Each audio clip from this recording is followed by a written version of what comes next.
Page number 66, right, page number 66। पहला कौन सा मेथड स्टार्ट है यहाँ पे बताओ। 3 मेथड हमें डिस्कस करने हैं। सबसे पहला मेथड कौन सा स्टार्ट हो रहा है, वैल्यू एडेड मेथड। सबसे पहला मेथड कौन सा स्टार्ट हो रहा है, वैल्यू एडेड मेथड। हाँ, इसमें हमें मेन चीज क्या कंसीडर करनी है, वैल्यू एडेड मेथड में हम बस प्रोडक्ट का जो हमने पढ़ा था इंटरमीडिएट गुड्स, और दूसरी कौन सी गुड्स पढ़ी थी बताओ, इंटरमीडिएट गुड्स और फाइनल गुड्स। यस, उसी चीज़ का डिफरेंस हम ऑलरेडी पढ़ चुके हैं। उसी चीज़ का जो वैल्यू एडिशन होगा वही हमें यहाँ कैलकुलेट करना है। तो देखो, जो इस मेथड से हम लोग कैलकुलेट करेंगे तो 2 तरीके से हो सकता है हमारे पास, फाइनल प्रोडक्ट अप्रोच और एक वैल्यू एडेड अप्रोच। ठीक है, कितनी अप्रोच है हमारे पास बताओ। एक तो हमारे पास फाइनल प्रोडक्ट अप्रोच है, फाइनल प्रोडक्ट अप्रोच, जिसमें हमारे पास क्या निकल के आएगा, जिसमें हमारे पास निकल के आएगा GVO at MP, GVO, G gross value of output at market price, इसको हम GDP MP भी बोलते हैं। ठीक है, ये मैंने आपको बताया था, इसका फॉर्मूला होता है sale into change in stock, change in stock. और अगर कोई सेल्फ कंजम्पशन के लिए कोई गुड्स यूज हुई है तो वो यहाँ पे ले लेंगे। ठीक है, ये फॉर्मूला यहाँ पे बोल रहा है। ठीक है, फिर दूसरी अप्रोच कौन सी है बताओ, दूसरी अप्रोच कौन सी कह रहा है, ये तो हुई फाइनल प्रोडक्ट मेथड। दूसरी वैल्यू एडेड, वैल्यू एडेड की अप्रोच। वैल्यू एडेड की अप्रोच क्या कहती है, फॉर्मूला बताओ, या तो GVA MP, इसका मतलब क्या है, GDP एट MP, इसका मतलब क्या है, GDP एट MP। ये कैसे निकल के आएगा, GVO MP minus intermediate consumption, GVO MP हमने कहाँ निकाला, जो ऊपर निकाला, जो किसकी हेल्प से निकाला, फाइनल प्रोडक्ट की हेल्प से निकाला। ठीक है, और अगर इसी GVA को मुझे NVA में कन्वर्ट करना हो, इसी GVA को मुझे NVA में कन्वर्ट करना हो तो मुझे 2 चीज़ों का डिफरेंस चाहिए, एक डेप्रीसिएशन और एक नेट इनडायरेक्ट टैक्स। वो हम फॉर्मूले से निकाल लेंगे। क्लियर यहाँ तक। चलो, उसके बाद हमें ये पता है, थ्योरेटिकल पॉइंट है ये क्या, कि हमारे पास जो आउटपुट निकलता है वो कितनी इंडस्ट्री से निकलता है, प्राइमरी सेक्टर, सेकेंडरी सेक्टर और टेरिशरी सेक्टर। यानी प्राइमरी सेक्टर्स में कौन हो गया, एग्रीकल्चर हो गया, फिशिंग, माइनिंग, ये अपने आउटपुट जो जनरेट करते हैं। सेकेंडरी सेक्टर में कौन इनपुट जनरेट करता है, जैसे बताओ कौन हो गया, जैसे कि कॉटन इंडस्ट्री, जो कोई इंटरमीडिएट गुड्स को लेकर के फाइनल प्रोडक्ट बनाते हैं। टेरिशरी में कौन हो गया हमारा, बैंकिंग, इंश्योरेंस एटसेट्रा। क्लियर। चलो, बाकी ये फॉर्मूलाज हम निकालना सीख लेंगे। अच्छा, अब हम लोग स्पेशली पढ़ते हैं, जो इम्पोर्टेंट है कि जब नेशनल इनकम कैलकुलेट करेंगे तो स्पेशली कौन से आइटम को इंक्लूड करना है और कौन से आइटम को स्पेशली एक्सक्लूड करना है। यहाँ पे आओ, 4.1.3, 4.1.3 स्पेशली हम लोगों को क्या इंक्लूड करना है जब हम नेशनल इनकम कैलकुलेट करेंगे, और क्या क्या चीज़ें हम लोगों को एक्सक्लूड करना है। करें इसको, देखो इंक्लूडिंग वाले पॉइंट देखते हैं पहले। Value of final goods and service, ये तो हमें लेना ही है। दूसरा, इम्प्यूटेड रेंट ऑफ ओनर्स, ये भी इनकम के पॉइंट ऑफ व्यू से लेना है। तीसरा, imputed value of goods primary produce for self consumption by producer as these contribute to the current year output, जैसे कि own contribution, production of self consumption, ये लेना है। Imputed value of fix assets produce for self consumption by enterprise, government and household, ये हमें लेना है। Imputed value of free services produce by general government and private non profit institutions, ये लेना है। ठीक है, उसके बाद एक्सक्लूड क्या करना है, क्या इंक्लूड नहीं करना, किसको इग्नोर करेंगे हम, sale and purchase of second hand goods. Specially क्या ध्यान देना है, सेकंड हैंड गुड्स अगर लिखा होगा तो उसको इंक्लूड करना है, क्योंकि उसको हमने कहाँ ले लिया, फाइनल प्रोडक्ट जब कैलकुलेट कर रहे थे तो उसको फर्स्ट हैंड में ले लिया था। ठीक है, तो मेन पॉइंट हमें ये ध्यान रखना है, एक्सक्लूड किसे करना है। ठीक है, next, sale and purchase of shares and bonds, चाहे नए हो या ओल्ड हो, इसको हम लोग क्या नहीं मानते, स्टॉक कंट्रीब्यूशन नहीं मानते। शेयर्स और बॉन्ड चाहे वो न्यू इशू हो या बॉन्ड्स न्यू हो या ओल्ड, उसको नहीं लेना, ये याद रखना है। तीसरा, प्रोडक्शन ऑफ इलीगल एक्टिविटी, जैसे कोई भी प्रोडक्शन हो रहा है स्मगलिंग के थ्रू या कोई इलीगल एक्टिविटी जिसको लॉ मना करता है, उसको हम नहीं लेंगे। क्लियर। आगे क्या लिखा हुआ है, value of intermediate goods and services as their value has already been included. Simple सी बात है, कोई ऐसी चीज जो यहाँ पे ऑलरेडी इंक्लूडेड है तो डबल काउंटिंग ना हो जाए, उसको हम यहाँ पे एक्सक्लूड करेंगे। क्लियर। नेक्स्ट फिफ्थ पॉइंट क्या कहता है, services produce for self consumption, that is producer और consumer, like services of housewife, kitchen, जो होम मेड सर्विसेज हैं उसको हम नहीं लेंगे, क्योंकि इसका जीडीपी में कोई कंट्रीब्यूशन नहीं है। क्लियर। अगर इसी चीज के पैसे मिले तो इसको क्या करेंगे, इंक्लूड कर देंगे। ठीक है। चलो, अच्छा एक बार ये देखते हैं, इंपॉर्टेंट प्रिकॉशंस, ये इंपॉर्टेंट है, करें इसको। पेज नंबर 68 देखो, फर्स्ट क्या है, goods produce for self consumption by producer are included. अगर कोई प्रोड्यूसर है होम मेड के लिए तो हमने मना कर दिया, घर पे कोई सामान बन रहा है तो उसको हमने मना कर दिया, लेकिन कोई प्रोड्यूसर है वो गुड्स एंड सर्विसेज बना रहा है, चाहे वो सेल्फ कंजम्पशन के लिए लेना है, उसको हम लेंगे, काउंटिंग में लेंगे। क्लियर।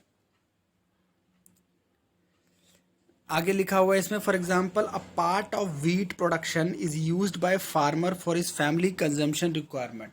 अब जो फार्मर है वो जब प्रोडक्शन करता है तो कुछ सेल कर देता है और कुछ क्या करता है, सेल्फ यूज करता है, तो हमें टोटल फार्मर का प्रोडक्शन ले लेना है। ठीक है। Next, second, goods produce for self consumption by consumer, इसको नहीं लेना। कंज्यूमर अगर वो है, जैसे मैं अपने घर में कुछ बनाता हूँ सेल्फ कंजम्पशन के लिए, उसको स्पेशली क्या करना है बताओ, एक्सक्लूड करना है। जैसे एग्जांपल क्या लिखा है इसमें, vegetable grown in kitchen garden by household, इसको नहीं लेना। Clear. Next, services produce for self consumption, services produce for self consumption by producer are not included. अब यहां पे गलती हो जाएगी, गुड्स की जब प्रोडक्शन कर रहा था प्रोड्यूसर, चाहे वो होम कंजम्पशन के लिए लिया, उसको क्या किया था, इंक्लूड किया था। ठीक है। लेकिन सर्विस प्रोड्यूस हो रही है, क्या प्रोड्यूस हो रही है, सर्विस, और वो कौन प्रोड्यूस कर रहा है, प्रोड्यूसर, किसके लिए, सेल्फ कंजम्पशन के लिए, तो उसको हम नहीं ले रहे हैं, ये ध्यान रखना है, सर्विस नहीं ले रहे, गुड्स का प्रोडक्शन लिया था। क्लियर। जैसे क्या हो सकता है इसका एग्जांपल, मैं टीचिंग करा रहा हूं अपने किसी रिलेटिव को जिससे मुझे पैसे नहीं मिल रहे, तो उसको हम जीडीपी काउंटिंग में नहीं लेंगे। क्लियर। फोर्थ पॉइंट देखो, services produce for self consumption by consumer, ये कंज्यूमर का तो कभी भी नहीं लेना। ठीक है, कंज्यूमर के एंगल से कोई सर्विस है, चाहे वो गुड्स हो या सर्विस हो, उसको हमेशा नहीं लेना। तो बस ध्यान क्या रखना है, ये किसको, प्रोड्यूसर को ध्यान रखना है, सर्विसेज हैं तो एक्सक्लूड, गुड्स है तो इंक्लूड सेल्फ कंजम्पशन केस में। ठीक है, बरो क्लियर हुआ यहां तक। Page number 69 practical application. देखो क्या लिखा हुआ है, न्यूमेरिकल्स में हमें समझना क्या है, जो मेन चीज इंपॉर्टेंट है वो है प्रोडक्ट आउटपुट वैल्यू एडेड, बात एक ही है। एब्रीविएशन में एक बार हम लोग देख लेते हैं कब कब क्वेश्चन क्या क्या हमें पूछ सकता है, और हम भी इसको एग्जाम में डिनोट करके बोल सकते हैं, कोई प्रॉब्लम नहीं है, ठीक है। अब ये क्या है, क्या क्या एब्रीविएशन यूज हो सकती है, देखो आप बताओ क्या लिखा हुआ है, जीवीओ एट मार्केट प्राइस, इसका मतलब क्या है, जीवीओ एट एमपी, इसका मतलब ग्रॉस वैल्यू ऑफ आउटपुट, ठीक है, ग्रॉस वैल्यू ऑफ आउटपुट, इसको जीडीपी भी बोल सकते हो आप। दूसरा एब्रीविएशन क्या यूज हुआ है, gross value added at market price, यानी इसी जीवीओ की जगह क्या हो गया, जीवीए एट मार्केट प्राइस। उसके बाद सिंपल तीसरा जीडीपी एट एमपी, मतलब gross domestic product at market price. IC को हम क्या डिनोट कर सकते हैं, आईसी को इंटरमीडिएट कंजम्पशन, क्या यूज कर सकते हैं, इंटरमीडिएट कंजम्पशन। एनआईटी मैंने पढ़ाया था आपको, बताओ एनआईटी मतलब नेट इनडायरेक्ट टैक्स, इसका एग्जांपल क्या है, जीएसटी। उसके बाद market MP market price, FC मतलब बताओ फैक्टर कॉस्ट। ये शॉर्टकट्स हैं जो हम न्यूमेरिकल में यूज भी कर सकते हैं और दिया भी हो सकता है हमको, क्लियर।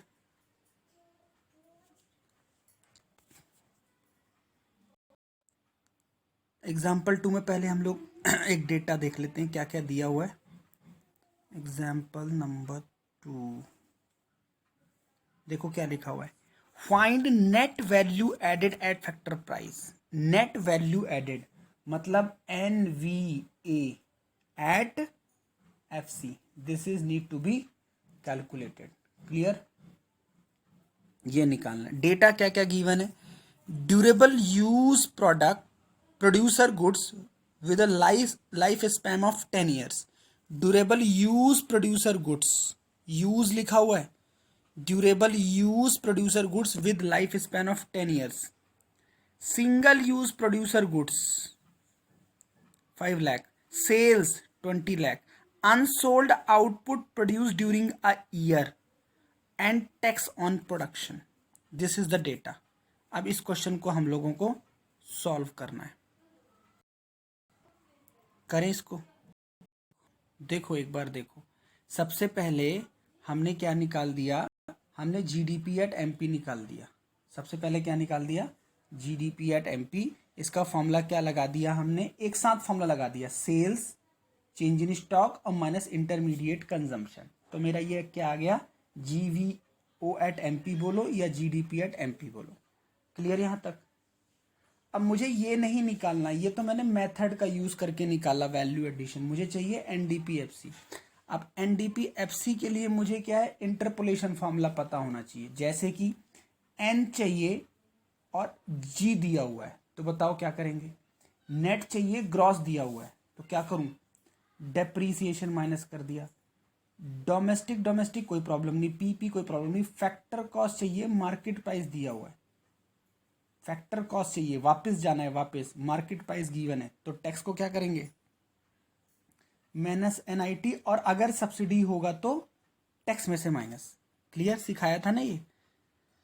अब इसमें इसमें जीडीपी एमपी तो मैंने लिख दिया, डेप्रीसिएशन इस क्वेश्चन में डायरेक्ट गिवन नहीं है, देखो क्वेश्चन में देखोगे तो डायरेक्ट गिवन नहीं है, तो लैंग्वेज में कैसे निकलता है वो मैं सिखा रहा हूं, ठीक है। अकाउंट्स कहती है depreciation is equal to cost minus scrap divide by life, ये डेप्शन का फॉर्मूला है, ठीक है। हाँ, अब इस क्वेश्चन में कॉस्ट कितनी थी, ड्यूरेबल यूज की, सिंगल यूज का नहीं, वो तो सेल्फ कंजम्पशन के लिए। ड्यूरेबल यूज का कॉस्ट था 10, स्क्रैप दिया नहीं तो 0, लाइफ कितनी थी 10, तो डेप्शन कितना आ गया 1। ये समझ में आई बात। और net indirect tax already given है, कितना, टैक्सेस ऑन प्रोडक्शन लिखा है ना, एक डेप्रीसिएशन एक एनआईटी, तो ये हो गया 15। बात समझ में आ गई।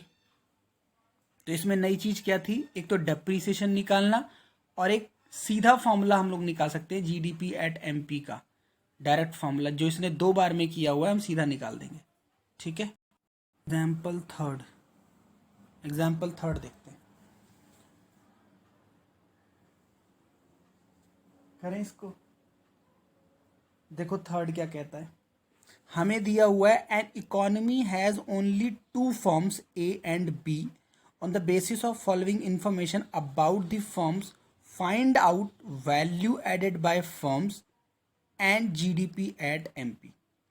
Value added by forms and GDP at MP, तो पहले तो वही निकालेंगे हम जीवीओ एमपी, ठीक है, या जीडीपी एमपी। उसके बाद क्या बोल रहा है वो, जीडीपी एट एमपी पे निकालो। ठीक है, क्वेश्चन देखा आपने, और क्वेश्चन में डेटा देख लेते हैं क्या दिया हुआ। देखो 2 फॉर्म्स हैं, उन्होंने कुछ प्रोडक्शन आउटपुट जनरेट किया है, उसका हमें निकालना है। ए ने एक्सपोर्ट किया, ए ने इंपोर्ट भी किया, थर्ड में सेल्स टू हाउस होल्ड किया बाय फॉर्म ए ने, सेल्स टू फॉर्म बी किया बाय फॉर्म ए ने, सेल्स टू फॉर्म ए किया बाय फॉर्म ए ने, सेल्स टू हाउस होल्ड किया बाय फॉर्म बी ने। इतनी बात समझ में आती है।